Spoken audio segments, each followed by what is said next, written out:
So, my name is Bartholomew Sullivan. I work with Farm Radio International, which is an NGO based in Ottawa, Canada. We've been working for about 20 years, providing services to developing countries in radio stations. And we produce radio scripts and give them to broadcasters and radio stations,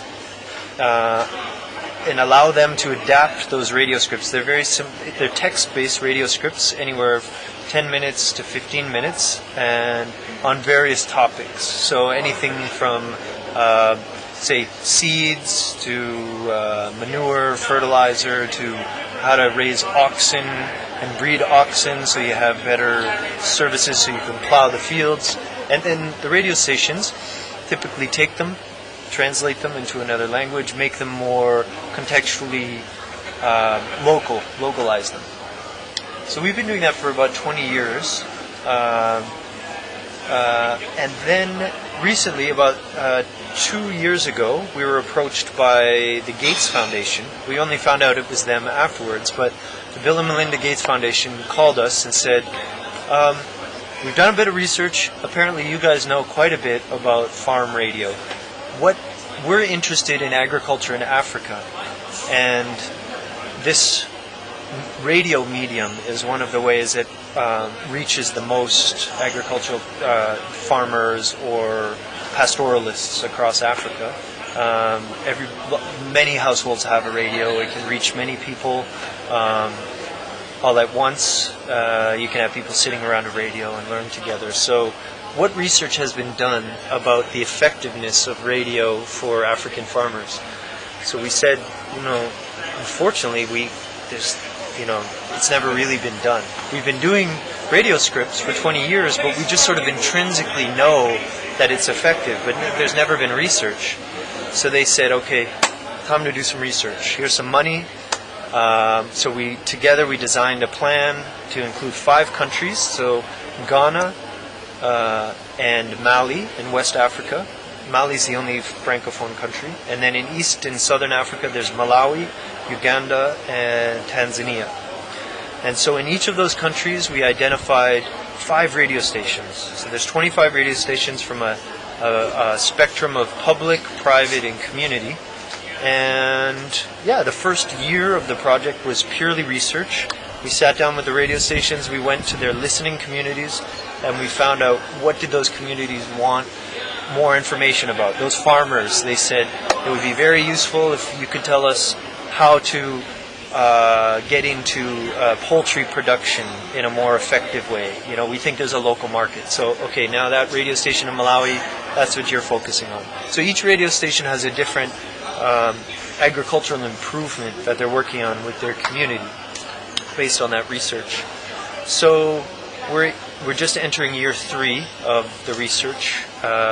We've developed campaigns, we've done trainings with the broadcasters, we're very tight now, we've done a lot of work with the communities, we're really enjoying the process.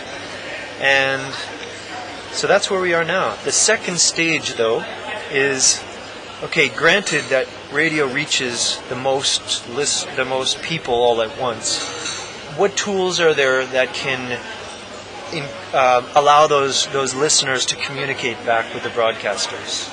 So give them feedback on the programs, track their progress, tell them, this is interesting, but now we need to move this way, or now we want access to funding, now that we know we've mastered our honey production, we've come to a roadblock because now we need, for example, this is what I'm finding, we need some money to buy this equipment that will triple the value of our honey. And if we don't get that equipment, we're just kind of like giving our product away.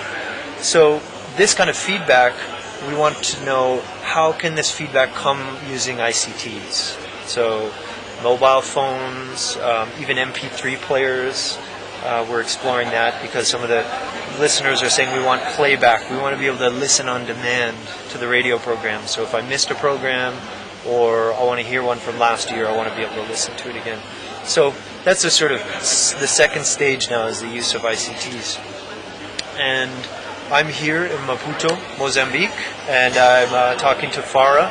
And really what I'm learning here is that there's this sort of critical mass of people who are interested in the same kind of things. Maybe not all agriculture, but really how can we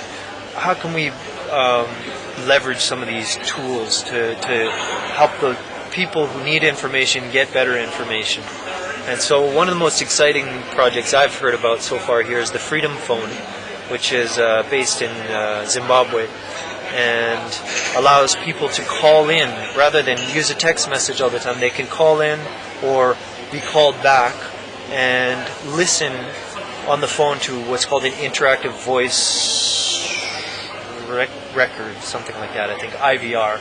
And it's exciting because I think that would allow farmers to listen to more detailed programs and even record themselves asking questions to the radio stations. So I feel really fortunate to be here and have a chance to kind of like mix with what other people are doing. So I'm learning a lot.